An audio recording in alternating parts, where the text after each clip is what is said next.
Friends and welcome to my channel. आप सभी लोगों का मैं तृप्ति शर्मा टीचर एस्पिरेंट 24/7 में एक बार फिर से स्वागत करती हूँ।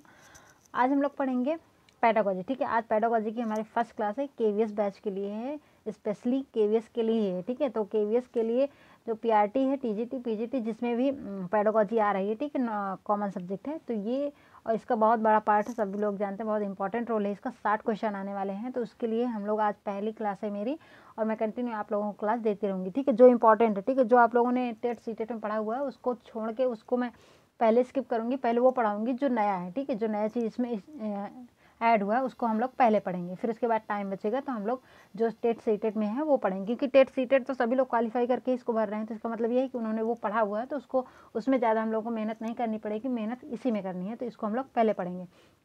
तो हम लोग क्या पढ़ेंगे आज? पेडागोजी केवीएस के लिए। तो आज हम लोग का फर्स्ट चैप्टर क्या है? टीचिंग। ठीक है, टीचिंग बहुत ही इंपॉर्टेंट टॉपिक है। टीचिंग मतलब शिक्षण। हम लोग बायलिंगुअल पढ़ेंगे, मैं दोनों तरीके से आपको बताऊंगी। टीचिंग क्या है? शिक्षण है। ठीक है, तो शिक्षण में क्या हम लोग पढ़ेंगे? शिक्षण क्या है, पहले हमको ये समझना है कि शिक्षण है क्या। शिक्षण क्या है कि जब मतलब टीचिंग करना, जब बच्चों को टीचर पढ़ाता है तो वो क्या होता है? शिक्षण होता है कि बच्चों को क्लास में एक मतलब एक रूल रेगुलेशन के साथ, एक टाइम मैनेज के साथ बच्चों को जब पढ़ाते हैं टीचर, तो वो क्या होता है? एक टीचिंग होता है, शिक्षण होता है। तो शिक्षण कितने प्रकार से होता है ये हम लोग पढ़ेंगे। ठीक है, शिक्षण कितने प्रकार से होते हैं? 3 प्रकार से। ठीक, शिक्षण कितने होते हैं? 3 होते हैं। ठीक है, पहला क्या होता है? Level of teaching. ठीक है, पहले क्या होता है? Level of teaching. दूसरा होता है फेज ऑफ टीचिंग, मैं पूरा नहीं लिख रही हूँ। तीसरा होता है, क्या होता है? Variable of teaching. क्या होता है? Variable of teaching. पहला होता है लेवल ऑफ टीचिंग, आप लोग यहाँ पे लिख लेंगे लेवल ऑफ टीचिंग, सब में होगा। Phase of teaching, variable of teaching, ये आप लोग अपने से ऐड कर सकते हैं। लेवल ऑफ टीचिंग कितने प्रकार की है? 3, इसके 3 टाइप हैं, 3 पार्ट कह सकते हैं इसके। Level of teaching, phase of teaching, variable of teaching, इसके 3 पार्ट हैं। Level of teaching, phase of teaching और वेरिएबल ऑफ टीचिंग। इसकी हिंदी भी मैं बताऊंगी।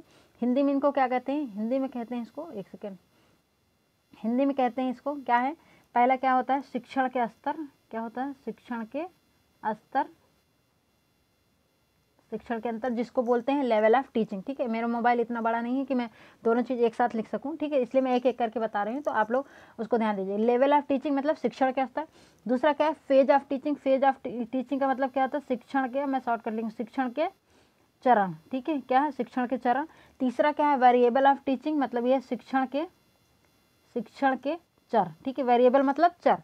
तो पहला क्या है? लेवल ऑफ टीचिंग मतलब शिक्षण के स्तर। दूसरा है फेज ऑफ टीचिंग मतलब शिक्षण के चरण। तीसरा है वेरिएबल ऑफ टीचिंग मतलब शिक्षण के चर। ठीक है, तो शिक्षण के कितने पार्ट हो गए? 3 हो गए। अब हम इनको एक एक करके पढ़ेंगे कि इनके अंदर भी कितने टाइप हैं? 3 4 टाइप, जो भी टाइप है इनको पढ़ेंगे। ठीक है, तो ये आप लोगों को समझ में आ गया क्या है हमारा? टीचिंग हो गया। उसके बाद हम शिक्षण क्या है? शिक्षण के पार्ट हम लोगों ने पढ़ लिया। अब हम लोग पढ़ेंगे एक एक करके। पहला हमारा क्या था? लेवल ऑफ टीचिंग मतलब शिक्षण के स्तर। तो शिक्षण के स्तर में कितने टाइप हैं? ठीक है, ये पूछा जाता है आपसे कि कभी कभी एग्जाम में फैक्चुअल क्वेश्चन भी पूछे जाते हैं कि शिक्षण के कितने स्तर होते हैं। तो शिक्षण के कितने स्तर हैं हमारे पास? 3 हैं। ठीक है, कितने हैं? 3 हैं। शिक्षण के कितने स्तर हैं? 3 हैं। कौन कौन है? पहला क्या है? मेमोरी। ठीक है, क्या है? मेमोरी। दूसरा क्या है? अंडरस्टैंडिंग। तीसरा क्या है हमारा? रिफ्लेक्टिंग।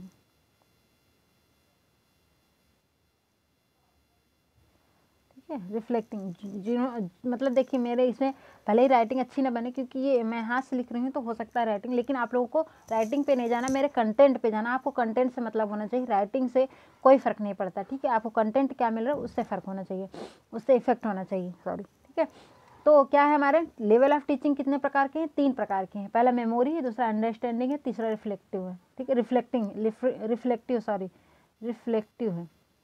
क्या है? रिफ्लेक्टिव है, रिफ्लेक्टिंग नहीं है, रिफ्लेक्टिव। इसको हिंदी में क्या बोलते हैं? मेमोरी बेस्ड मतलब थॉटलेस होता है, मतलब विचारहीन इसको बोल सकते हैं। देखिए, मेमोरी मतलब स्मृति होता है, ये तो सबको पता है। क्या होता है? स्मृति होता है। दूसरा अंडरस्टैंडिंग मतलब समझ। ठीक है, तीसरा क्या होता है? रिफ्लेक्टिव मतलब प्रतिदर्श। क्या होता है? प्रतिदर्श। क्या होता है? प्रतिदर्श। मैं बोल रही हूँ, भले आप लोगों को समझ भी कम आए, लेकिन मैं बोल रही हूँ तो आप लोग लिख सकते हैं। ठीक है, इतना तो आप मैच्योर हो ही गए हैं कि बोलने से लिख लें। तो पहला मेमोरी मतलब स्मृति स्तर। ठीक है। दूसरा अंडरस्टैंडिंग मतलब समझ स्तर, तीसरा क्या है रिफ्लेक्टिव मतलब प्रतिदर्श स्तर, ठीक है। इसको हम समझेंगे क्या कौन किसके अंतर्गत आता है। इसको मैं साफ कर देती हूँ क्योंकि ऊपर नहीं जाएगा, ठीक है। इसको मैं साफ करती हूँ। देखिए पहला क्या था हमारा, मैं शॉर्टकट लिखूँगी, पहला क्या था हमारा मेमोरी, फिर क्या था अंडरस्टैंडिंग, फिर क्या था हमारा रिफ्लेक्टिव, ठीक है। तो आप इसको शॉर्टकट के से भी याद कर सकते हैं, क्या MUR, ठीक है। MUR क्या कह सकते हैं मर, क्या कह सकते हैं मर। आप इससे भी याद कर सकते हैं MUR मतलब मर। आप किसी को भी कह सकते हैं, किसी ने आपको परेशान किया आपने कह दिया मर, तो MUR मतलब मेमोरी, अंडरस्टैंडिंग और रिफ्लेक्टिव। इसका मतलब क्या होता है स्मृति होता है, इसका मतलब समझ, दूसरा क्या है हमारा प्रतिदर्शन, ठीक है। अगर हम इसकी बात करें इसको दिया किसने है, तो इसको दिया हर्बर्ट स्पेंसर ने। किसने दिया, हर्बर्ट स्पेंसर ने दिया है। अगर हम अंडरस्टैंडिंग की बात करें तो ये किसने दिया, मॉरिसन ने दिया है। किसने दिया है, मॉरिसन ने दिया। और ये किसने दिया, हंट ने दिया, ठीक है। ये क्वेश्चन भी पूछे जाते हैं कि स्मृति स्तर किसने दिया है, तो स्मृति स्तर किसने दिया, हर्बर्ट स्पेंसर ने दिया है। अंडरस्टैंडिंग लेवल को किसने दिया है, मॉरिसन ने दिया है। और रिफ्लेक्टिव लेवल को किसने दिया है, हंट ने दिया है, ठीक है। इनका पूरा नाम होता है WF कुछ करके हंट है, लेकिन ये हंट से भी आपको याद हो जाना चाहिए, ठीक है। तो अगर हम इससे बात करें इसके अंतर्गत आता क्या है, जो विचारहीन होते, ठीक है। विचारहीन इसके अंदर मतलब विचार नहीं करना। स्मृति का मतलब ये उसको रट लेना, ठीक है। रटने वाली चीज़ किस में आएगी, मेमोरी में आएगी। स्मृति का मतलब ये कि हम किसी चीज़ को जब रट लेते हैं बिना सोचे समझे, विचार करते ही नहीं, विचारहीन होता है, विचारलेस होता है, थॉटलेस इसको बोल सकते हैं। अगर हम अंडरस्टैंडिंग की बात करें तो अंडरस्टैंडिंग में क्या होता है कि विचारशील मतलब थॉटफुल होता है, ठीक है। क्या होता है, एक सेकेंड, हाँ अंदर देखिए यहाँ पे क्या होता है। अब यहाँ पे हम लोग समझेंगे कि इसके अंतर्गत होता क्या, ये है क्या, मतलब ये कहने का मतलब। तो अंडर इसमें क्या होता है, थॉटलेस होता है, ठीक है। थॉटलेस मतलब ये है कि इसमें विचारहीन होता है, इसमें कुछ सोचता समझता ही नहीं है, जैसा जिसने बताया उसने उससे उसको एक्सेप्ट कर लिया, उसको याद कर लिया। अंडरस्टैंडिंग मतलब क्या है, समझ है। समझ का मतलब ये है कि अगर किसी ने बताया है तो उसमें वो विचार विमर्श करेगी, हाँ सही है गलत है, उसके बाद उसको एक्सेप्ट करने लायक हो तो एक्सेप्ट करेगा, नहीं तो छोड़ देगा, मतलब जैसे मतलब उस पर विचार करेगा। थॉटफुल इसको बोल सकते हैं, क्या बोल सकते हैं, थॉटफुल, ठीक है। रिफ्लेक्टिव मतलब ये है उच्च विचारशील, मतलब अपर, ये क्या कह सकते हैं, अपर थॉटफुल, क्या है अपर थॉटफुल। तो इसको आप लोग लिख सकते हैं अपने से अपर थॉटफुल, ठीक है। तो ये क्या होता है, उच्च विचारशील, अपर थॉटफुल। क्या होता है, अपर थॉटफुल। ये क्या होता है, पहला होता है थॉटफुल, ठीक है, थॉटफुल। दूसरा होता है थॉटलेस, सॉरी, क्या होता है, थॉटलेस होता है। दूसरा होता है थॉटफुल। तीसरा स्तर जो होता है वो क्या होता है, अपर थॉटफुल। क्या होता है, अपर थॉटफुल। ये आप लोग खुद समझ लीजिएगा क्या होता है अपर थॉटफुल। अपर थॉटफुल का मतलब होता है उच्च विचारशील, ठीक है, उच्च विचारशील।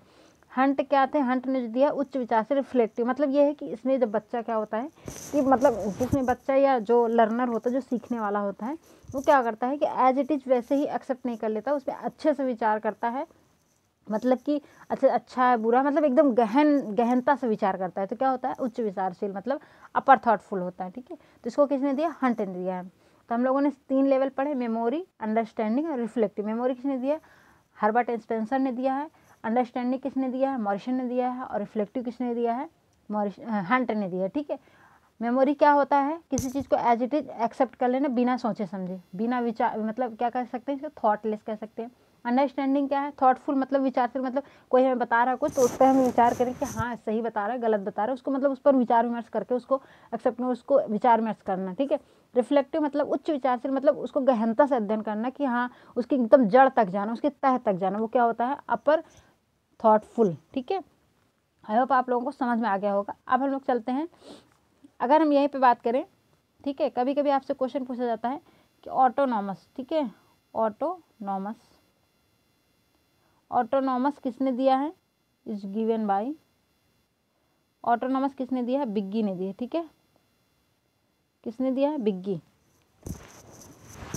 कभी कभी पूछा जाता है ऑटोनॉमस किसने दिया है, तो बिग्गी ने दिया है, बिग्गी साहब ने।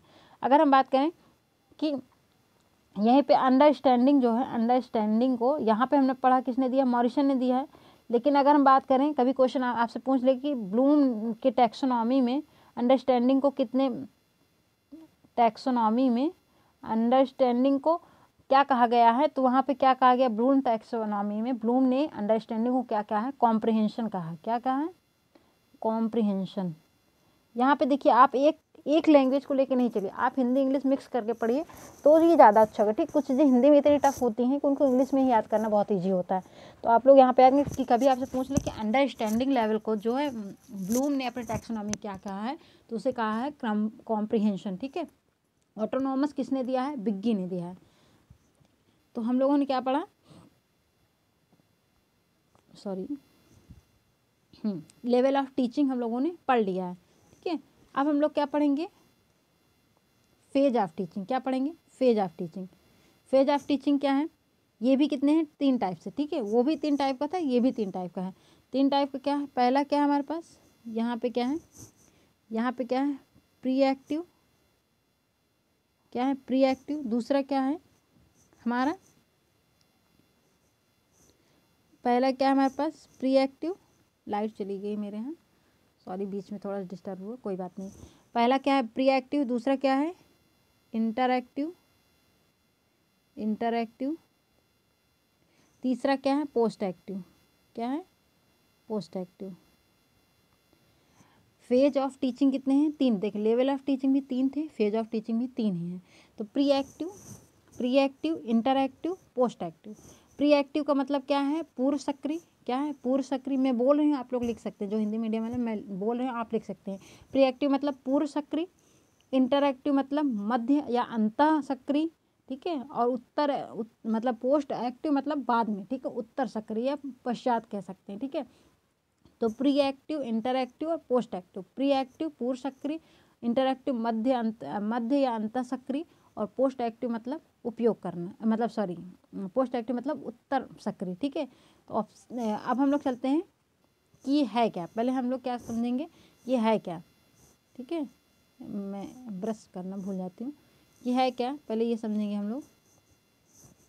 प्री एक्टिव का मतलब पूर्व सक्रिय का मतलब ये है कि क्या करना, किसी चीज़ का प्लान बनाना। जैसे हम टीचिंग करने जा रहे हैं, ठीक है, टीचिंग करने जा रहे हैं, तो उसका पहला चरण क्या है कि हम उसके बारे में प्लान बनाएंगे कि क्या पढ़ाना, कैसे पढ़ाना, किस कक्षा में पढ़ाना, किस कक्षा में ये पढ़ाना, किस कक्षा में पढ़ाना। अगर कक्षा 3 में पढ़ाना तो हम ये पढ़ाएंगे, पूरी प्लानिंग करके जाते हैं। ठीक है, तो पहला क्या है, प्री एक्टिव क्या होता है, प्लान के अंतर्गत आता है। जो भी हम प्लान बनाते हैं वो क्या आता है, प्री एक्टिव में आता है। फिर उसके बाद क्या आता है, इंटरएक्टिव जो आता है। इंटरएक्टिव में क्या होता है कि जब हम क्या करते हैं, उसके क्लास में उपयोग करते हैं। ठीक है, यूज करते हैं। क्या है, यूज इन क्लास हम कह सकते हैं।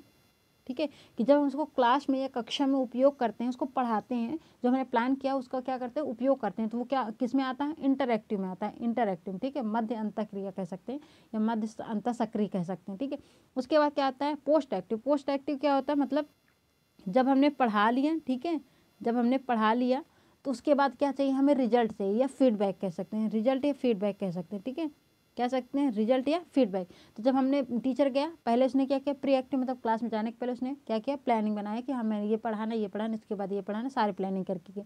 उसके बाद क्या है, इंटरएक्टिव मतलब उसने क्या किया, जो प्लान किया था कि इसके अकॉर्डिंग मैंने पढ़ाना है, उसने क्या किया, उसको कक्षा में उपयोग कर दिया, तो वो क्या हो गया, इंटरएक्टिव हो गया। उसके बाद क्या है, पोस्ट एक्टिव। पोस्ट एक्टिव मतलब क्या है, उसने जब पढ़ा दिया, प्लानिंग की, पढ़ा दिया, उसके बाद क्या करेगा, वो रिजल्ट चाहेगा, बच्चों से पूछेगा कि जो मैंने पढ़ाया वो वास्तव में उन्हें समझ में आया या नहीं समझ में आया, उससे पूछेगा और उससे क्या रिजल्ट मिलेगा कि हाँ उन्हें समझ में आया है या नहीं आया। तो रिजल्ट या फीडबैक किस में जाएगा, वो पोस्ट एक्टिव में जाएगा। ठीक है, तो प्री एक्टिव, इंटरएक्टिव और पोस्ट एक्टिव। फेज कितने हैं, फेज ऑफ टीचिंग कितने, 3 है। प्री एक्टिव पूर्व सक्रिय जिसमें प्लान आता है, ठीक है, जिसके अंतर्गत क्या आता है, प्लान आता है। इंटरएक्टिव मध्य या अंतः क्रिया जिसमें जब वो कक्षा में उपयोग करता है। तीसरा पोस्ट एक्टिव क्या, उत्तर सक्रिय मतलब ये होता है कि जब वो रिजल्ट या फीडबैक लेता है, जब वो बच्चों से पढ़ाने के बाद उसका क्या फीडबैक लेता है, वो क्या होता है, पोस्ट एक्टिव होता है। ठीक है, तो ये थे शिक्षण के 3 चरण। लेवल भी कितने हैं, 3 थे। फेज भी कितने हैं, 3 ही हैं। अब हम चलते हैं, हमारा जो लास्ट है टाइप क्या है, वेरिएबल ऑफ टीचिंग। क्या है, वेरिएबल ऑफ टीचिंग। तो हम लोगों ने पढ़े लेवल ऑफ टीचिंग, फिर अब हम लोगों ने पढ़े फेज ऑफ टीचिंग, अब हम लोग पढ़ेंगे लेवल ऑफ टीचिंग। ठीक है, तो लेवल ऑफ टीचिंग में क्या है, level of teaching, variable of teaching, sorry variable of teaching भी कितना है, 3 है। ठीक है, तो देखिए 3 का आंकड़ा ही चल रहा है, आप मतलब याद भी कर सकते हैं। पहला क्या था, टीचिंग था। शिक्षण कितने हैं, 3 टाइप के हैं, level of teaching, phase of teaching और वेरिएबल ऑफ टीचिंग। फिर लेवल ऑफ टीचिंग भी 3 टाइप के हैं। फिर क्या है, क्या था हमारा, फेज ऑफ टीचिंग भी 3 टाइप के हैं, वेरिएबल ऑफ टीचिंग भी 3 ही टाइप के हैं। वेरिएबल ऑफ टीचिंग कितना है, मतलब चर कितने होते हैं इसमें, 3 होते हैं, ठीक है। आप चाहे तो इसको ऐसे याद कर सकते हैं, वेरिएबल ऑफ टीचिंग कितने होते हैं, ऐसे, ठीक है। क्या होता है, पहला क्या होता है हमारा करिकुलम, करिकुलम। दूसरा क्या होता है हमारा स्टूडेंट, उसके बाद क्या होता है टीचर, ठीक है। कितने होते हैं, देखिए वेरिएबल ऑफ टीचिंग कितने, शिक्षण के कितने चर हैं, 3 हैं। कैरिकुलम होता है, कैरिकुलम मतलब पाठ्यक्रम जिसके अकॉर्डिंग टीचर पढ़ाता है, ठीक है। स्टूडेंट मतलब जिसको टीचर पढ़ाता है।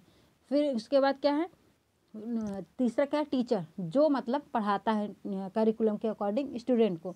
तो क्या हो गया, इसके मोस्ट इम्पॉर्टेंट 3 चर हैं, 3 वेरिएबल होते हैं, कैरिकुलम और स्टूडेंट और टीचर, ठीक है। अगर हम बात करें यहाँ पे टीचर क्या होता है, टीचर क्या होता है, इंडिपेंडेंट होता है, ठीक है। इंडिपेंडेंट कह सकते हैं इसको, टीचर क्या होता है, इंडिपेंडेंट होता है। आप समझ सकते हैं, टीचर पर किसी का दबाव नहीं होता, वो इंडिपेंडेंट होता है, अपने मतलब कि और अपने करिकुलम के हिसाब से अपने मेथड अप्लाई करता है, वो अपने मेथड अपनी टीचिंग अप्लाई करने के लिए स्वतंत्र होता है। तो क्या होता है, इंडिपेंडेंट होता है, किसी पे डिपेंडेंट नहीं होता है। अगर हम बात करें स्टूडेंट क्या होता है, स्टूडेंट होता है डिपेंडेंट, निर्भर होता है, ठीक है। किस पर निर्भर होता है, टीचर में निर्भर होता है, कि वो टीचर और करिकुलम पर, टीचर पर मोस्टली निर्भर होता है। तो स्टूडेंट क्या होता है, डिपेंडेंट होता है, मतलब निर्भर होता है। करिकुलम क्या होता है, करिकुलम क्या मीडिएटर का काम करता है। क्यों मीडिएटर मतलब कह सकते हैं मध्यकर्ता का काम कर सकते हैं, कि बीच में, ठीक है, बीच वाला काम करता है। क्यों, क्योंकि टीचर और स्टूडेंट के बीच में यही एक ये क्या है, ये जोड़ता है टीचर और स्टूडेंट को। टीचर क्या करता है, करिकुलम के हिसाब से बच्चों को पढ़ाता है, ठीक है।